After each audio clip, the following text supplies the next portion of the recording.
নমস্কার বন্ধুরা, আবার এসে গেছি। আশা করি সবাই ভালো আছেন। আজকে একটা দারুণ উপহার নিয়ে এসেছি আমার অসংগঠিত ক্ষেত্রের যুবক যুবতী ভাই বোনের জন্যে। কোটিপতি বানিয়ে দেব তাদের, লাখপতি না, লাখ ফাখ তো ছোটোখাটো ব্যাপার, কোটিপতি বানিয়ে দেব তাদের, গ্যারান্টি।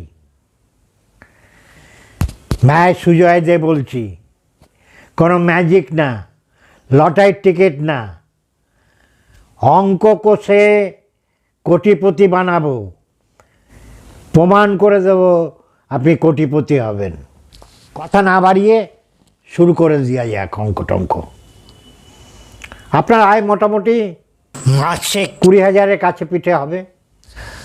ফর্মুলা খুব সহজ। ধরে নিন আপনার 20,000 টাকা আয়, আপনাকে 70% মানে 14,000 টাকার ভিতর সংসার চালাতে হবে।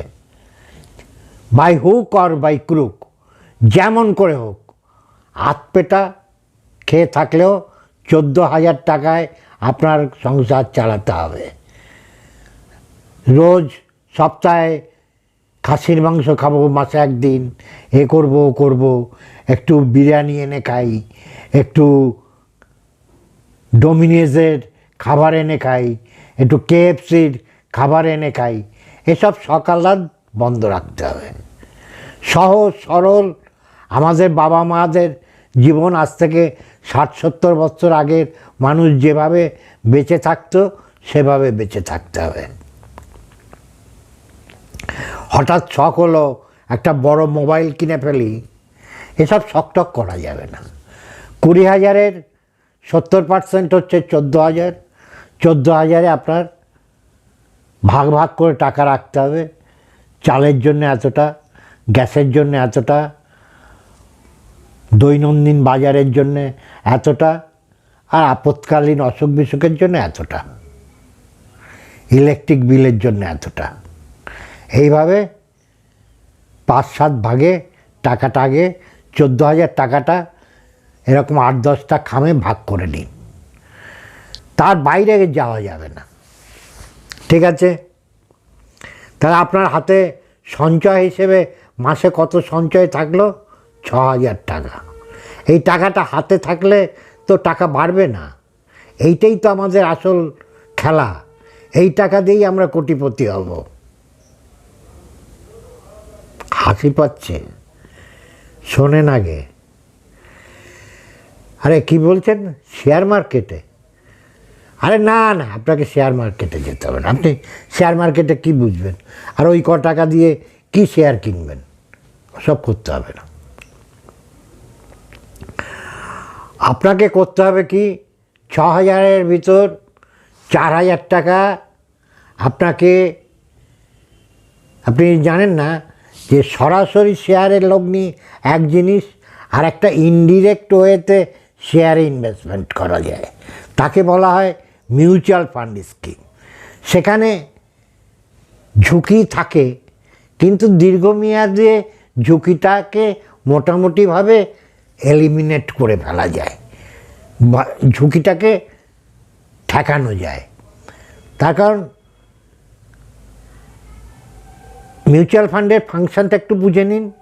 মিউচুয়াল ফান্ড হচ্ছে একটা অর্থনৈতিক সংস্থা যারা জনগণের কাছ থেকে টাকা সংগ্রহ করে তাদের একজন ফান্ড ম্যানেজার থাকে, যিনি শেয়ার মার্কেট, অর্থনীতি, ইকোনমিক্স এসবে অভিজ্ঞ ব্যক্তি, ভীষণ অভিজ্ঞ। তিনি রিসার্চ করেন এসব নিয়ে। তিনি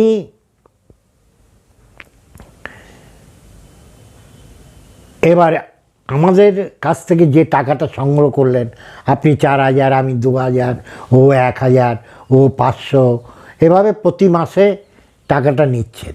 নিয়ে সে কী করছে, সে তার বুদ্ধি অনুযায়ী বিভিন্ন ক্ষেত্রে শেয়ারে ইনভেস্ট করছে, ঠিক আছে? এছাড়াও সে কিছু টাকা বন্ডে ইনভেস্ট করছে, কিছু টাকা সোনাতে ইনভেস্ট করছে। আর ছোট বড় মাঝারি নানা রকম শেয়ার এবং নানা ব্যবসা করে এরকম শেয়ারে, কেউ ওষুধের ব্যবসার কিছু শেয়ারে ইনভেস্ট করলো, কিছু সিমেন্টের ব্যবসার শেয়ারে ইনভেস্ট করলো, কিছু খাদ্য সামগ্রী কেনা বেচা করে এরকম, কিছু আইটি কোম্পানির শেয়ারে ইনভেস্ট করলো, বিচিত্র ধরনের ব্যবসা কোম্পানির শেয়ারে তারা ইনভেস্ট করলো। এবার আমি একটা দুটো শেয়ার কিনলে কি হয়, সেই শেয়ারের দাম কমে গেলে আমার সব চলে গেল। এরা নানা রকম শেয়ার কেনে, যার ফলে একটা কমলো তো আর 10টা বাড়লো, একটা সেক্টর খারাপ হলো তো অন্য সেক্টর ভালো হলো, যার ফলে রিস্কটা নিউট্রালাইজ হয়ে যায়, রিস্কটা মিনিমাইজ হয়ে যায়। এবং এই মিউচুয়াল ফান্ড আমরা বলি সবসময় অন্তত 5 বছরের ঊর্ধ্বে রাখতে, একটু লং টার্মে। তাহলে হয় কি, কোনো দিন কোনো সম্পদের দাম কমে গেছে দীর্ঘকালীন ভিত্তিতে, এরকম দেখেছেন? জমি, বাড়ি, গাড়ি, সোনা, কিন্তু দীর্ঘমেয়াদে সম্পদের দাম সবসময় বাড়তেই থাকে। যার ফলে হয় কি, এই যে ইনভেস্টমেন্টটা করলেন 4,000 টাকা প্রতি মাসে, এরা এমনভাবে এই টাকাটা খাটায় যে দীর্ঘমেয়াদে যে লস হওয়ার সম্ভাবনা থাকে না। এবং আমরা দেখেছি যে মোটামুটি ভালো ম্যানেজড মিউচুয়াল ফান্ড স্কিমগুলো গড়ে 12% অন্তত রিটার্ন দেয়। তাই যদি হয়, আপনি যদি মাসে 4,000 টাকা করে রাখেন এবং মোটামুটি 30 বছর যদি রাখেন, প্রতি মাসে 4,000 টাকা 30 বছর রাখলে আপনি 30 বছর বাদে যে রিটার্নটা পাবেন সেটা মোটামুটি 1 কোটি টাকা। 4,000 এখানে দিলেন।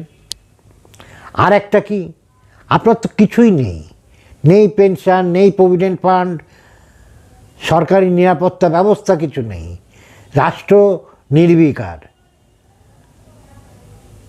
যা কিছু ধর্না, যা কিছু আন্দোলন শুধু সরকারি কর্মচারীদের নিয়ে। আপনার কি ভবিষ্যৎ? আপনি একটা কাপড়ের দোকানে কাজ করেন, কি একটা মিষ্টির দোকানে কাজ করেন, আপনার কি ভবিষ্যৎ? আপনার নেই প্রভিডেন্ট ফান্ড, নেই গ্র্যাচুইটি, নেই পেনশন।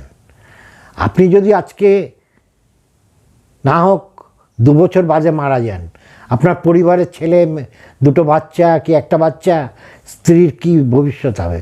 সে তো অকুল পাথারে যে পড়বে, রাস্তায় ঘুরে ঘুরে বেড়াবে, কুল কিনারা পাবে না। সেই জন্যে তার সমাধান আছে একটা জায়গায়, যে থোকে একটা বিরাট অঙ্ক, যেটা আপনি কল্পনা করতে পারেন না, আপনার স্ত্রী বা সন্তানও কল্পনা করতে পারে না। আপনি যেমন মূল্যবান, সেই অ্যামাউন্টটাও সেরকম মূল্যবান। খুব অল্প প্রিমিয়াম, 4,000 টাকা, 6,000 টাকা বেচেছে, 4,000 টাকা ওখানে দিয়েছেন, আর 500-600 টাকা খরচ করুন, করে একটা pure vanilla term insurance plan কিনুন। টার্ম ইন্স্যুরেন্স প্ল্যান কি? আপনারা তো ইন্স্যুরেন্স শোনেন।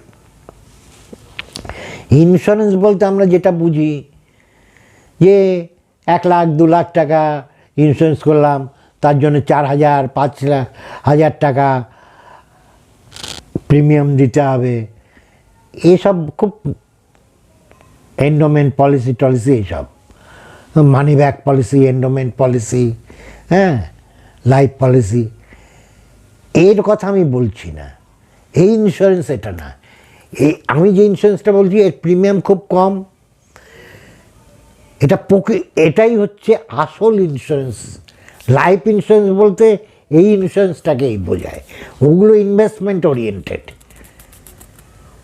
আপনি তো চান নিরাপত্তা জীবনে, আপনার পরিবারের লোকদের নিরাপত্তা, তাহলে মাসে 500-600 টাকা খরচ করুন, 15 বছর কি 20 বছর, যতদিন না আপনার ছেলেমেয়েরা বড় হয়, মোটামুটি মাথার উপর ছাদটা পাকাপাকি হয়, ততদিনের জন্যে এমন একটা ইন্স্যুরেন্স করুন, টার্ম ইন্স্যুরেন্স করুন।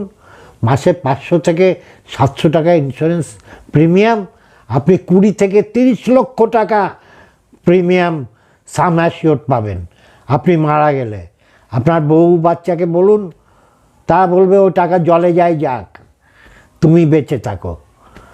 ঠিকই তো, আপনি বেঁচে থাকলেই তো আপনি 20 লাখ 25 লাখ টাকার মালিক, রেগুলার আয় করবেন। তারা আপনাকে স্বামীকে পাবে, বাবাকে পাবে, তাদেরও টাকা দিয়ে কী হবে? টাকা বড় না বাবা বড়, স্বামী বড়? কিন্তু জীবন তো পদ্ম পাতায় জল, কেউ জানে না কবে কার কী হবে। যদি সত্যি কিছু আপনার হয়, তাহলে আপনার ওই প্রিয়জনদের কী হবে? তাদের নিরাপত্তার জন্যে ওই মাসে মাসে 500-600 টাকা দিয়ে রাখুন। ঈশ্বরকে ঘুষ মনে করেন, ওটা ভগবানকে ঘুষ দিচ্ছেন, ভগবানকে দান করছেন। যদি কিছু হয় তাহলে 20 থেকে 30 লাখ টাকা আপনার পরিবার পাবে, না হলে ওই সময় পার হয়ে গেলে আপনি যদি মারা না যান, তাহলে আপনি কিছুই আর ফেরত পাবেন না। পুরোটাই ঈশ্বরকে দান মনে করুন। আমি তো মনে করি প্রিমিয়াম যখন দিই, মনে করি ওটা থাক, আমার জন্য কোনো অসুখ বিসুখ না হয়, ওটা যায় যাক, তার পরিবর্তে আমি যেন সুস্থ থাকি। তাহলে হয়ে গেল আপনার পরিবারের সিকিউরিটির দিকটা। তাহলে 500 থেকে 700, আপনি যত এজেন্টের কাছে যাবেন, কেউ এই ইন্স্যুরেন্সের কথা বলবে না। সবাই বলবে, আরে এটা করে কী হবে, এই টাকাটা তো পুরোটাই জলে। ঠিক, এর কোনো, এই যে প্রিমিয়াম দিচ্ছেন, এই টাকার কোনো কিছু আর ফেরত পাবেন না। মরলে ওই থোকে 20 লাখ 30 লাখ আপনার পরিবার পাবে, আর আপনি যদি না মরেন, তাহলে ওই টাকাটা যা যতদিন দিলেন, তো সেটা পুরোটাই ফরফিট। সেটা ভেবেই করবেন। আমি তো মনে করি ওটা ঈশ্বরকে দান করছি, তার পরিবর্তে আমার জীবনটা সেই জন্য নিশ্চিত করে আমি বেঁচে থাকি। আমি বেঁচে থাকলেই পরিবার ঠিকমতো চলবে। আর যদি আমি বেঁচে না থাকি, তাহলে 20 লাখ 30 লাখ পেয়ে যাব, কিন্তু 2 লাখ 5 লাখ টাকা ইন্স্যুরেন্স করে কোনো লাভ নেই। তার প্রিমিয়ামও অনেক বেশি। মরলে আপনি ওই 2 লাখ 3 লাখ পাবেন, তাদের কি আপনার পরিবার চলবে? তাদের কি আরও 10 বছর 20 বছর টানতে পারবে? ছেলে মেয়ে বড় হওয়া পর্যন্ত পারবে না। সেই জন্যই বলা, অন্তত 20 লাখ 30 লাখ টাকার ব্যবস্থাটা করে রাখুন। তাহলে 4000 আর 500 তো ধরুন চলে গেল, তাহলে আর থাকলো 1500 টাকার মতো। এই 1500 টাকা আপনি 1500 টাকা আপনি ব্যাংকে রেকারিং করে রেখে দিন। আপনার কোনো আপদ বিপদ, হঠাৎ কোনো প্রয়োজনে, যদি খুব জরুরি প্রয়োজন হয়, তাহলে টাকাটা ব্যবহার করবেন। না হলে ওটা ম্যাচিওর হলে আবার ফিক্সড করে রেখে দেবেন, মেয়াদে জমা হিসেবে রেখে দেবেন, ওটা বাড়তে থাকবে। আর যাদের বেশি টাকা আছে, সঞ্চয়টা এই দুটোর বাদ দেওয়ার পরে যে সঞ্চয়টা হলো, সেটা যখন 1 লাখ 2 লাখ 5 লাখ 10 লাখের মতো হবে, তারা কিছু গোল্ড কিনবেন, কিছু স্থাবর সম্পত্তি কিনবেন, মানে ইমুভেবল প্রপার্টি, জমি বাড়ি কিনে রাখবেন। This is the planning of your financial planning. আশা করি আপনাদের কারো কিছু জানার থাকলে আমাকে কমেন্ট করে জানতে পারেন, বা আমার মোবাইল বা আমার হোয়াটসঅ্যাপ নাম্বারে আপনারা ফোন করতে পারেন। আমি চেষ্টা করলাম আমার পিছিয়ে পড়া অসংগঠিত আনঅর্গানাইজ সেক্টরের ভাই বোনদের ভবিষ্যৎ কিছুটা সুনিশ্চিত করবার চেষ্টা করলাম। আপনারা ভালো থাকবেন। নমস্কার।